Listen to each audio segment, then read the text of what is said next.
السلام علیکم ورحمۃ اللہ وبرکاتہ۔ بسم اللہ والحمد للہ والصلاۃ والسلام علی رسول اللہ، اما بعد۔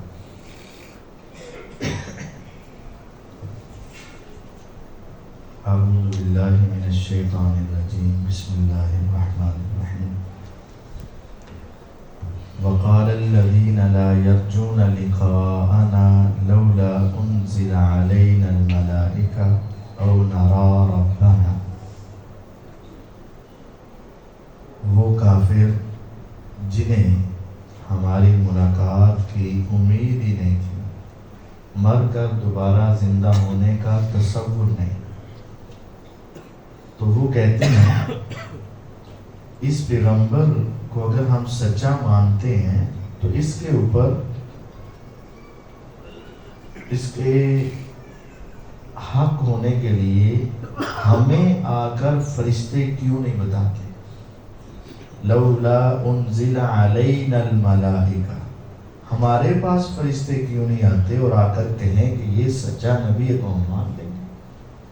او نرا ربنا، یا ہم اپنے رب کو دیکھیں اور رب ہمیں بتا دے کہ یہ سچا نبی ہے تو مان لیں گے، ہم تو ماننے والے۔ یہ مشرکین اور کافرین کا یہ مطالبہ تھا، اگر محمد صلی اللہ علیہ وسلم سچے ہیں تو ہم مان لیں گے، لیکن ہماری دو میں سے کوئی ایک ضرورت یا خواہش تو پوری کی جائے کہ فرشتے آ کر ہمیں بتائیں یا رب ہمارے سامنے آئے اور بتائے۔ لَقَدِ اسْتَكْبَرُوا فِي أَنفُسِهِمْ وَعَتَوْا عُتُوًّا كَبِيرًا، ان لوگوں نے بہت زیادہ تکبر کیا اور حد سے آگے نکل گئے، بہت آگے۔ یوم یرون الملائکہ، سنو جس دن ان کو فرشتے نظر آ گئے نا، لا بشرا یومئذ للمجرمین، تو اس روز مجرموں کو کوئی خوشخبری نہیں ملے گی۔ ہمارے فرشتے آ کر پھر یہ نہیں بتاتے یہ سچے ہیں یہ سچے نہیں ہیں، ہمارے فرشتے آتے ہیں تو عذاب لے کر آتے ہیں، پھر ان کے لیے تباہی اور بربادی ہوگی۔ وَيَقُولُونَ حِجْرًا مَحْجُورًا، اور اس روز پھر یہ کہیں گے کاش ہمیں کوئی پناہ کی جگہ مل جائے۔ وَقَدِمْنَا إِلَى مَا عَمِلُوا مِنْ عَمَلٍ فَجَعَلْنَاهُ هَبَاءً مَنْثُورًا، انہوں نے جتنے بھی عمل کیے نا ان کافروں نے، ہم نے ان کے اعمال کا بدلہ ان کو دنیا میں دے دیا، روز قیامت ہم ان کو ہباء منثورا، اڑایا ہوا دھول، ایسے ریت کے ذرات جن کو پھیلا دیا گیا، ہم ان کو ریت کے ذرات بنا کر اڑا دیں گے۔ کافر جتنی بڑی بھی نیکی کر لے اس کا بدلہ اللہ اسے اس دنیا میں دیتے ہیں، رکھتے نہیں ہیں کسی کا حق، لیکن مومن کو نیکی کا بدلہ آخرت میں اور کافر کو اس کی نیکی کا بدلہ دنیا میں، کیونکہ جنت کافروں پر حرام ہے۔ سر گنگارام، یہ ہسپتال کس نے بنایا؟ گلاب دیوی، یہ کس کا ہے؟ لیڈی ولنگٹن، یہ سارے بہت اچھا کام، بہت بڑا کام، بڑی نیکی، لیکن ہم اس کا بدلہ اسے دنیا میں دے دیتے ہیں، عزت کے ساتھ، شہرت کے ساتھ، نام کے ساتھ، صحت کے ساتھ، پیسے کے ساتھ، مختلف انداز سے ہم ان کے اعمال کا بدلہ ان کو دنیا میں دے دیتے ہیں، اور روز قیامت ہم انہیں ریت کے ذرات بنا کر اڑا دیں گے۔ اصحاب الجنہ یومئذ خیر مستقرا واحسن مقیلا، اور جو جنت والے ہیں نا اس روز سب سے بہتر رہائش ٹھکانہ ان کا ہوگا، اور سب سے بہتر آواز اور باتیں بھی ان کی ہوں گی۔ وَيَوْمَ تَشَقَّقُ السَّمَاءُ بِالْغَمَامِ، جس دن آسمان دھواں بن کر، بادل بن کر پھٹ جائے گا۔ وَنُزِّلَ الْمَلَائِكَةُ تَنزِيلًا، اور وقفے وقفے سے فرشتوں کو بھی اتار دیا جائے گا زمین پر. الملک یومئذ الحق للرحمن، اس روز سچی بادشاہت رب رحمان کی ہوگی. وَكَانَ يَوْمًا عَلَى الْكَافِرِينَ عَسِيرًا، وہ دن کافروں پر بہت دشوار ہوگا. روز قیامت. آج دنیا میں مومن دشواری میں ہے، تکلیف میں ہے، مصیبتوں میں ہے، آزمائشوں میں ہے اور پابندیوں میں. اللہ تعالیٰ کی طرف سے پابندیاں، دنیا کی طرف سے بھی پابندیاں. کافروں کی پابندیاں مسلمان ملکوں پر، دنیا کی طرف سے پابندیاں، اور اللہ تعالیٰ کی طرف سے بھی پابندیاں. آنکھوں پر پابندی، ہاتھ پہ پابندی، زبان پہ پابندی، دل پہ پابندی، حرام کھانے بولنے پہ پابندی. نماز پڑھ، فجر کو، ظہر کو، عصر کو، مغرب کو، عشاء کو، صبح پھر اٹھ جا. بڑی پابندیاں ہیں. لیکن کافر موجوں میں ہے. حلال کھائے حرام کھائے پتہ ہی کوئی نہیں، حلال دیکھے حرام دیکھے پتہ ہی کوئی نہیں، جیسے چاہے اپنی خواہشات پوری کرے پتہ ہی کوئی نہیں. اور وہ اس طرح کھاتے ہیں کما تاکل الانعام، جیسے جانور کھاتے ہیں. حلال حرام کی تمیز کیے بغیر جو پسند آ گیا کھا گئے.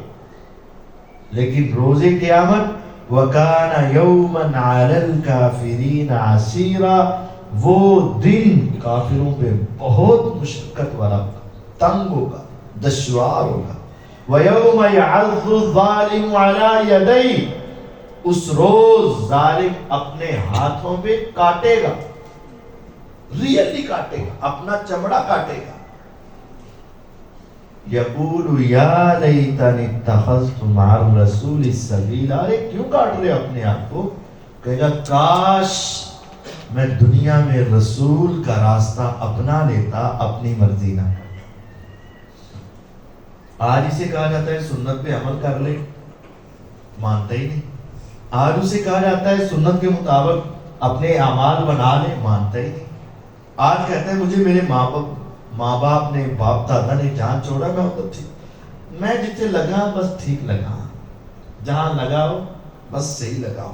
بس آپ مجھے نہ سمجھیں میں بڑا سمجھدار، میں سب جاننا، مجھے سب پتہ ہے، میں سارا کچھ سیکھیا، میں سارے مولویوں کو پتہ ہے، مجھے سب پتہ ہے. تو قاری صاحب تسی میرے تے وقت ضائع نہ کرو، تسی اپنا کام کرو بس. آج سننے کے لیے، ماننے کے لیے تیار ہی نہیں.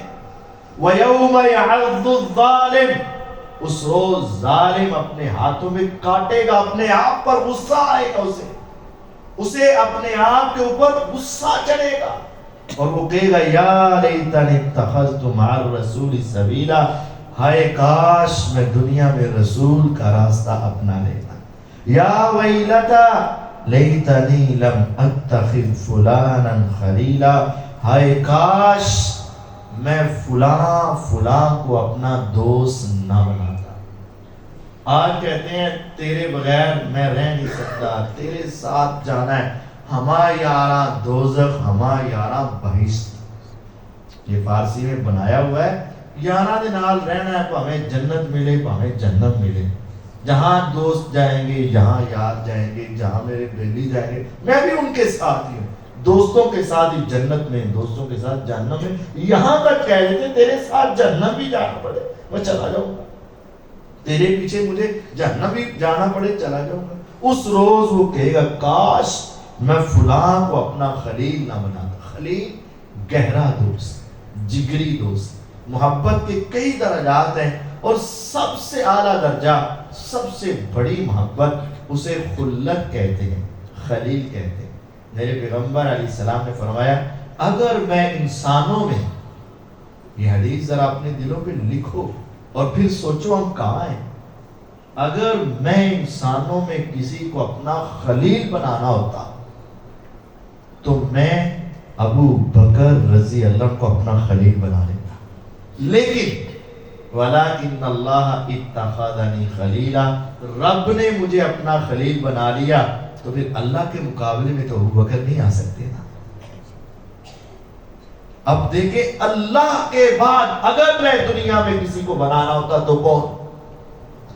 حضرت علی رضی اللہ بھی زندہ ہے، حسن و حسین بھی زندہ ہے، سیدہ فاطمہ بھی زندہ ہیں، اہل بیت کے سارے افراد زندہ ہیں، سارے صحابہ 1,00,000 سے زیادہ صحابہ ہیں، جن میں آپ کے چچا سیدنا امیر حمزہ رضی اللہ عنہ بھی ہیں، لیکن نبوت کی زبان کیا کہتی؟ اگر میں نے خلیل بنانا ہوتا تو میں کسے بناتا؟ اس کا مطلب ہے کہ حضور کے دل میں اللہ کے بعد انسانوں میں سب سے گہری محبت جس شخصیت کی تھی اس کا نام ابو بکر صدیق رضی اللہ عنہ۔ ہمیں بھی اب دیکھنا ہے کہ ہماری دوستی کس کے ساتھ ہے، ہمارا تعلق کس کے ساتھ ہے، ہمارا اٹھنا بیٹھنا۔ المرء علی دین خلیلہ، بندہ اپنے خلیل کے دین پر چلتا ہے۔ جو تیرا گہرا دوست ہوگا نا، اس کی صفات تیرے اندر کنورٹ ہوگی، اس کے اثرات تیرے اوپر نمایاں ہوں گے۔ تو اس کے مذہب پر، وہ تیرے مذہب پر، جو تیری عادات وہ تیرے یار کی، جو تیرے یار کی وہ تیرے اندر آئیں گی۔ یہ حدیث ہے، المرء علی دین خلیلی، آدمی اپنے خلیل کے دین پر ہوتا ہے۔ المرء مع من احب یوم القیامہ، روز قیامت بھی اس کو اسی کے ساتھ کھڑا کیا جائے گا جس کے ساتھ اس کی محبت تھی۔ جب پیغمبر علیہ السلام نے یہ حدیث سنائی نا، المرء مع من احب، آدمی روز قیامت اس کے ساتھ ہوگا جس کے ساتھ اس نے محبت کی۔ انس رضی اللہ عنہ فرماتے ہیں، جب سے میں مسلمان ہوا یا جب سے میں پیدا ہوا، کوئی دن ایسا نہیں تھا جو اس حدیث کو سننے سے زیادہ میرا خوشی والا ہو۔ میری زندگی میں سب سے زیادہ خوشی اس روز آئی جس روز میرے کانوں نے آقا کی یہ میٹھی آواز سنی۔ کیا آدمی اس کے ساتھ ہوگا جس کے ساتھ اس نے محبت کی؟ اور وہ کہتے ہیں اللہ کی قسم، صحیح بخاری کی حدیث ہے، اللہ کی قسم میرے دل میں محمد صلی اللہ علیہ وسلم کی محبت ہے، میرے دل میں سیدنا ابو بکر کی محبت ہے، میرے دل میں سیدنا عمر کی محبت ہے۔ کاش میں ان جیسے اعمال کر پاتا، لیکن نہیں، ان سے پیچھے رہ جاتا ہوں۔ آج یہ حدیث سن کر میرا سینہ ٹھنڈا ہو گیا۔ تیری نیکیاں تھوڑی بھی ہوں گی تو کیا ہوا، اگر تیرے دل میں ان کی محبت موجود ہے، اللہ تھوڑی نیکیوں کے باوجود بھی ان کے ساتھ کھڑا کر دے گا۔ آج ہماری نیکیاں تو اور زیادہ کم ہیں، بہت ہی کم ہیں، لیکن اپنے دلوں میں آقا کی محبت کو پیدا فرما، حضور کی محبت اپنے دلوں میں رکھو۔ ابو بکر اور عمر رضی اللہ عنہما کی محبت، صحابہ کی محبت، اہل بیت کی محبت، مومنوں کی محبت، اہل اسلام کی محبت اپنے دلوں میں رکھو، اور دنیا داروں کی محبت نکال دو، باغیوں کی محبت ختم کر دو، اللہ کے دشمنوں کی محبت نکال دو، تاکہ روز قیامت تمہیں ان کے ساتھ نہ کھڑا کیا جائے جو اللہ کے دشمن ہیں، بلکہ ان کے ساتھ کھڑا کیا جائے جو اللہ کے محبوب ہیں۔ اور روز قیامت اپنے آپ کو ایسا لے کر جاؤ کہ روز قیامت کاٹنا نہ پڑے، پچھتانا نہ پڑے، بلکہ اپنی دوستی اور یاری پر خوش ہونا پڑے کہ میری دوستی اچھے لوگوں کے ساتھ تھی۔ اللہ رب العزت نے فرمایا، اور یہ قرآن اپنی صداقت کئی اعتبار سے واضح کرتا ہے، فرمایا وَهُوَ الَّذِي مَرَجَ الْبَحْرَيْنِ، اللہ تو وہی ہے جس نے دو دریاؤں کو ملا دیا۔ هَذَا عَذْبٌ فُرَاتٌ، یہ میٹھا ہے، وَهَذَا مِلْحٌ أُجَاجٌ، یہ کڑوا اور نمکین ہے۔ دو دریا اکٹھے بہتے ہیں، ادھر سے پانی کا گلاس لو تو کڑوا نمکین، اور آپ تھوڑا سا ادھر آ کر ادھر سے پانی کا گلاس لو تو میٹھا۔ پانی ایک ایسی چیز ہے، آپ اپنے پاس ایک ٹب لیں، آپ ایک بالٹی لیں، آپ ایک جگ لیں، آپ اس کے اندر یا ایک گلاس لیں، ایک کپ لیں، اس کے اندر 4 قطرے بھی ڈالیں گے نا نمک کے، تھوڑا سا حصہ ڈالیں گے پانی کا، تو آپس میں کیا ہو جائیں گے، وہ تحلیل ہو جائیں گے، مل جائیں گے۔ ایسا نہیں ہوگا کہ وہ تھوڑا یا زیادہ اس میں مکس نہ ہو۔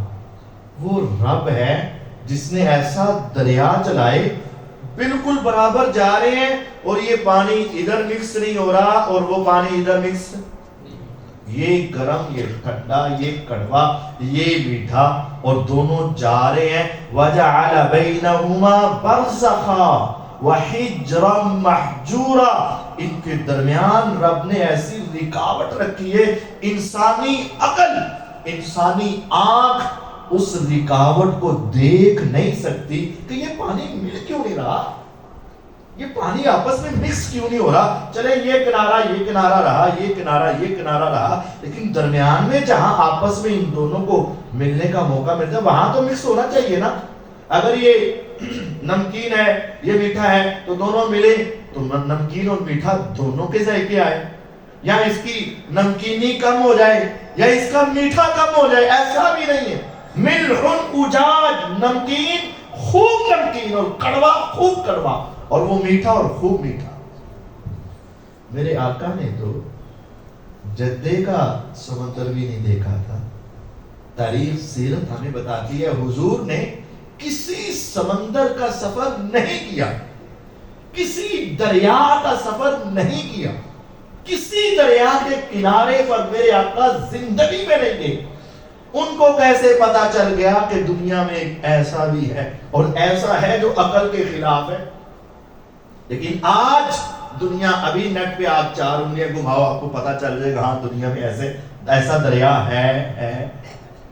تو وہ شخص جو اپنے علاقے سے باہر ہی نہیں گیا اور اس نے کبھی سمندر دیکھا ہی نہیں، کبھی اس نے سمندر کا سفر کیا ہی نہیں، کبھی دریا دیکھا ہی نہیں، کبھی دریا کا سفر کیا ہی نہیں، اور وہ تمہیں ایسی بات بتا رہا ہے جو عقل کے خلاف ہے، جو کسی سے سن کر نہیں کی جا سکتی. یہ آپ کی پیشین گوئی ایسی ہے جو قرآن کی صداقت اور نبوت کی صداقت پر بہت بڑی دلیل تھی. وَهُوَ الَّذِي خَلَقَ مِنَ الْمَاءِ بَشَرًا. اللہ تو وہ ہے جس نے پانی سے بشر پیدا کیا. فَجَعَلَهُ نَسَبًا، پھر اس کے نسب بنائے، رشتہ داریاں بنائے. وَصِهْرًا، اور اس کے سسرال بنائے. پیغمبر علیہ السلام کا نسب بھی تھا، آپ کے والدین، آپ کی اولاد، آپ کے چچا، آپ کے تایا، آپ کی پھوپھیاں، آپ کے ماموں، سارے تھے، نسب ہو گیا. وَصِهْرًا، اور آپ کی رشتہ داریاں سسرالی بھی تھی. تو جس کے نسب سحر ہے، بشر ہے، وہ کس سے بنا؟ پانی سے، نور سے تو نہیں بنا. وَكَانَ رَبُّكَ قَدِيرًا، تیرا رب ہر چیز پر قادر ہے. اس سے آگے اللہ تعالیٰ نے سورۃ شعراء میں مختلف انبیاء علیہ السلام کا ذکر کیا، اور اس کے بعد اللہ تعالیٰ نے سورۃ نمل ایک رکھی. نمل کا معنی چونٹی. اللہ تعالیٰ نے ایک چونٹی کے نام، چونٹی کے اوپر ہی سورت رکھی، یعنی اس کی کوئی ادا پسند آئی نا تو کہا اس سورت کا نام ہی سورۃ النمل ہے. بڑے واقعات ہیں اس میں. ایک واقعہ، وہ نمل کو نمل کیوں کہتے ہیں؟ اس وجہ سے کہ سیدنا سلیمان علیہ السلام اپنے ایک لشکر کو لے کر نکلے. وَحُشِرَ لِسُلَيْمَانَ جُنُودُهُ مِنَ الْجِنِّ وَالْإِنسِ وَالطَّيْرِ. انسان، جن، پرندے، سب کی الگ الگ ٹولیاں، الگ الگ گروہ، پورا لشکر جا رہا ہے. آگے آگے جنوں نے حفاظت کی ہوئی ہے چاروں طرف سے، درمیان میں انسان چل رہے ہیں، اوپر پرندے اڑ رہے ہیں، جا رہا ہے پورا لشکر. جن بھی ہے، انسان بھی ہیں، اور پرندے بھی ہیں. حتی اذا اتوا علی وادی النمل، ایک جگہ جو چونٹیوں کی وادی، بستی پوری بابا سارے چونٹی.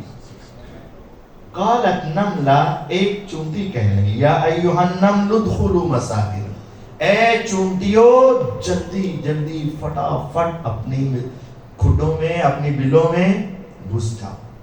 کیوں بھئی؟ لا یحطمنکم سلیمان وجنودہ، تاکہ سلیمان علیہ السلام اور اس کا لشکر تمہیں روند نہ دے، اپنے پاؤں کے نیچے کچل نہ دے، مسل نہ دے. وَهُمْ لَا يَشْعُرُونَ، اور ان کو پتہ بھی نہ چلے. فَتَبَسَّمَ ضَاحِكًا مِّن قَوْلِهَا، تو سیدنا سلیمان علیہ السلام اس کی بات سن کر مسکرا پڑے. دیکھ چونٹی دوسری چونٹیوں کی کتنی خیر خواہ ہے. اللہ تعالیٰ کو یہ ادا اتنی پسند ہے، وہ چاہتی تو خود اپنی بل میں چلی جاتی اور اپنی جان بچا لیتی، لیکن اس نے اپنے ساتھ دوسری چونٹیوں کی بھی جان بچانے کی.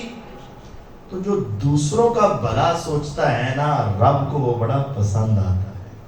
اس کی یہ ادا کہ اس نے اپنے ساتھ ساتھ دوسری چونٹیوں کو ہی خیر خواہی سوچی. اللہ نے اس کا تذکرہ رہتی دنیا تک قرآن میں کر دیا. اگر انسان کی خیر سوچے تو یہ اللہ تعالیٰ کو کتنا پسند آئے. آپ کو پتہ ہے وہ گزر رہا تھا راستے سے تو ایک ٹہنی لٹک رہی تھی، اس نے پکڑا اور اسے کاٹ دیا. میرے آقا فرماتے ہیں میں جنت میں گیا تو ایسے ایسے بس وہ لوٹ پوٹ اور آگے جا رہا ہے پیچھے جا رہا ہے، چودھری بنا، کبھی ادھر آتا ہے کبھی ادھر آتا ہے کبھی. میں نے پوچھا جبریل علیہ السلام یہ کون ہے؟ بڑی جنت میں یہ ٹہل سہل کر رہا ہے. فرمایا یہ بس اللہ کا اس کے اوپر بڑا احسان ہے. فرمایا کیا کیا اس نے؟ بڑی جنت ہے، چودھری بنے ہیں. تو کہا کرنا کیا تھا؟ یہ راستے سے گزر رہا تھا، ایک ٹہنی لٹک رہی تھی، آنے جانے والوں سے اٹک رہی تھی، اس نے اس کو ہٹا دیا. اللہ کو یہ خدمت خلق اس قدر پسند آئی کہ رب نے اس کی قدر کرتے ہوئے گناہ معاف کر دیے، جنت عطا کر دی. اگر انسان انسانوں کا خیال رکھے تو یہ اس کے لیے بہت بڑی نعمت. چونٹی ہو کر اپنی چونٹیوں کو روندے جانے سے بچا رہی ہے تو اللہ نے اس کے تذکرے قرآن میں کیے. اور دوسری بات یہ ہے، اس نے کہا کہ سلیمان علیہ السلام تمہیں اپنے پاؤں کے نیچے مسل دیں اور ان کو پتا، اور ان کے اس لشکر جو ان کے صحابی اور ولی چونٹی پاؤں کے نیچے آئے اور نبی کو پتا، ویسے انہیں غیب کا علم. اب یہ چونٹی کا عقیدہ کیا ہے؟ چونٹی بھی یہ سمجھتی ہے کہ پیغمبروں کو غیب کا پتا، تو اتنا بڑا سر لے کر ہمیں سمجھ نہیں آتی. چھوٹی سی چونٹی اسے بھی پتا ہے کہ نہیں پتا. اب سیدنا سلیمان علیہ السلام نے یعنی کہ گستاخ چونٹی، ہمارے علم کی منکر چونٹی، یہ تو نہیں کہا، بلکہ ویسے مسکرائے اور کیا کہا؟ ربی اوزعنی ان اشکر نعمتک اللتی انعمت علی. اے میرے رب مجھے توفیق عطا کر، میں تیری ان نعمتوں کا شکر ادا کروں جو تو نے میرے اوپر اور میرے والدین پر کی، اور مجھے توفیق دے کہ میں عمل صالح کروں جس سے تو راضی ہو جائے. یہ اللہ کی نعمت کا فوراً تذکرہ کیوں کیا؟ ہمیں تو زمین پہ چلتی چونٹی نظر نہیں آتی، آپ چلتے ہو نظر آتی ہے، چل رہے ہو تو زمین پہ نظر آتی، بڑا غور کرو تو شاید نظر آ جائے. اور کبھی اس کی آواز سنائی دی ہے؟ جب آواز ہی سنائی نہیں دی تو سمجھنا تو دور کی بات ہے. ہم پرندوں کی آواز سن لیتے ہیں، سمجھتے نہیں. جانوروں کی آواز سنتے ہیں، سمجھتے نہیں. جس کی آواز ہی ہمیں نہیں آ رہی اس کا سمجھنا تو بہت دور ہے. لیکن سلیمان علیہ السلام کو رب تعالیٰ نے یہ توفیق دی، اور یہ ان کا معجزہ تھا کہ وہ چونٹی کی آواز سن بھی لیتے ہیں اور سمجھ بھی لیتے ہیں. تو پھر کہا نا رب مجھے توفیق عطا فرما کہ میں تیری نعمتوں کا شکر ادا کروں. اور ساتھ ہی ذرا حاضری لگائی وَتَفَقَّدَ الطَّيْرَ، تو سارے پرندوں کو بڑا غور جائزہ لیا، پوری انویسٹیگیشن کی. تو کہا مالی لا ارى الہدہد، منو ہدہد نے نظر آ گیا، ام کان من الغائبین، مجھے ہی نظر آ رہا ہے یا واقعتاً غائب ہے. لَأَذْبَحَنَّهُ أَوْ لَيَأْتِيَنِّي بِسُلْطَانٍ مُبِينٍ، ضرور بے ضرور آج اس کی ذبح کا وقت آ گیا. یا پھر وہ اپنے نہ آنے کی کوئی واضح دلیل دے، کوئی صحیح عذر پیش کرے، ورنہ پھر اس کو آج چھٹی نہیں ہے. فَمَكَثَ غَيْرَ بَعِيدٍ، چند لمحے گزرے تو وہ آ گیا ہدہد. اور آ کر کیا کہتا ہے؟ انی جئتک من سبأ بنبأ یقین، میں سبا شہر سے یقینی خبر لے کر آیا ہوں. میں سبا شہر سے یقینی خبر لے کر، اور وہ خبر کیسی ہے؟ احطت بما لم تحط به، میں وہ خبر لے کر آیا ہوں اے نبی سلیمان علیہ السلام، آپ کو اس کا پتہ ہی نہیں. پہلے چونٹی تھی، اور اب کیا ہے؟ وہ بھی کہہ رہے میں ایسی خبر لے کر آیا ہوں جس کا آپ کو پتا یہ نہیں کہا ہے، گستاخ نہیں کہا. احدت بما لم تحط بہ، میں وہ لے کر آیا جس کا پتا نہیں آپ. وجئتک من سبع بنبأ یقین، کیا ہے وہاں ایک عورت حکمران ہے، لوگ عورت حکمران ہے اور وہ سارے سورج کی پوجا کرتے ہیں، ان کے پاس ہر قسم کے وسائل موجود ہیں لیکن سورج کے پجاری ہیں، حالانکہ ان کو چاہیے اللہ کی عبادت کریں. اب سلیمان علیہ السلام کیا کہتے ہیں؟ ہم چیک کر لیتے ہیں کہ تو سچ ہے بول رہا ہے یا تو جھوٹا ہے. سننظر اصدقت ام کنت من الکاذبین، ہم ابھی دیکھ لیتے ہیں کہ تو سچا ہے یا جھوٹا ہے. اس کا مطلب وہ اقرار کر رہے ہیں واقعتاً انہوں پتا نہیں، اسی اس کی کیا کرتے ہیں؟ تحقیق کرتے ہیں. ہے نہیں کیا ہو جائے مجھے پہلے ہی پتا ہے؟ نہیں، یہ نہیں.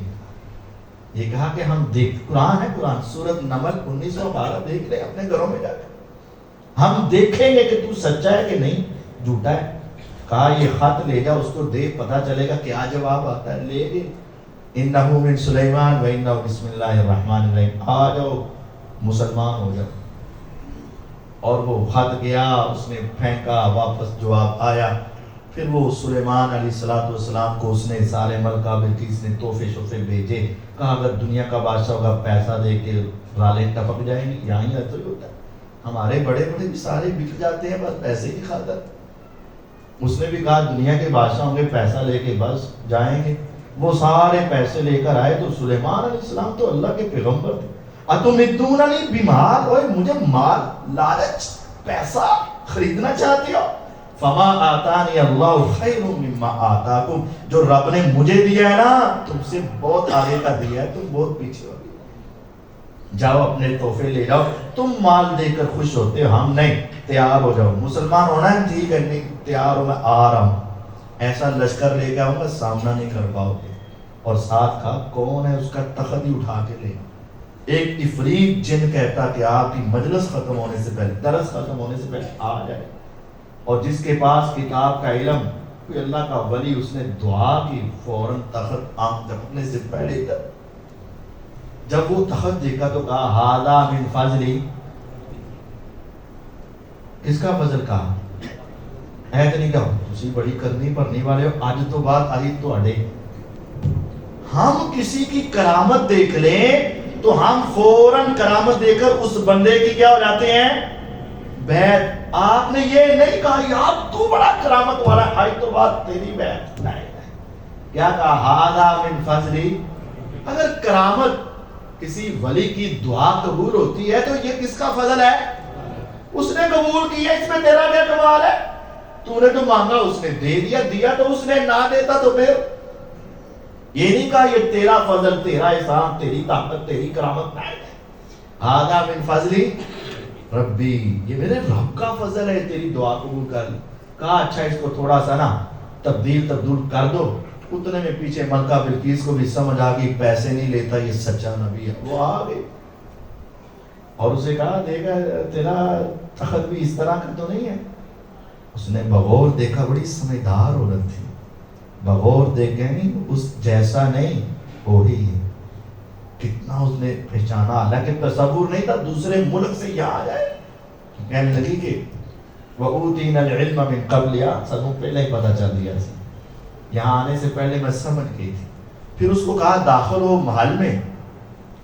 اس نے بھی پیسہ بھیجا تھا نا، اب دکھانا تھا کہ ہمارے پاس تم سے آگے کی ویرائٹی ہے. اس نے پیسہ بھیجا، کہا تو ذرا محل میں جا. محل میں جانے لگی تو اس نے سمجھا پانی ہے. اس نے اپنے تیبند کپڑوں کو ذرا اٹھا لیا. میں اٹھاؤ نہیں، یہ شیشہ ہے.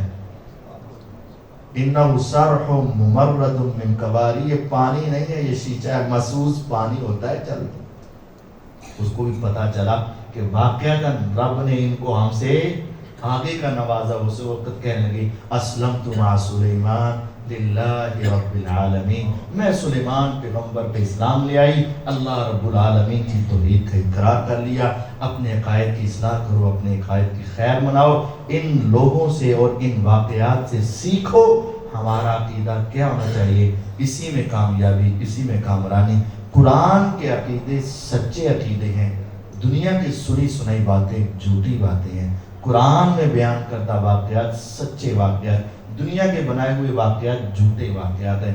خدا را اپنے عقائد کی اصلاح کریے۔ اللہ تعالی ہم سب کا حامی و ناصر ہو۔ وآخر دعوانا ان الحمد للہ رب العالمین۔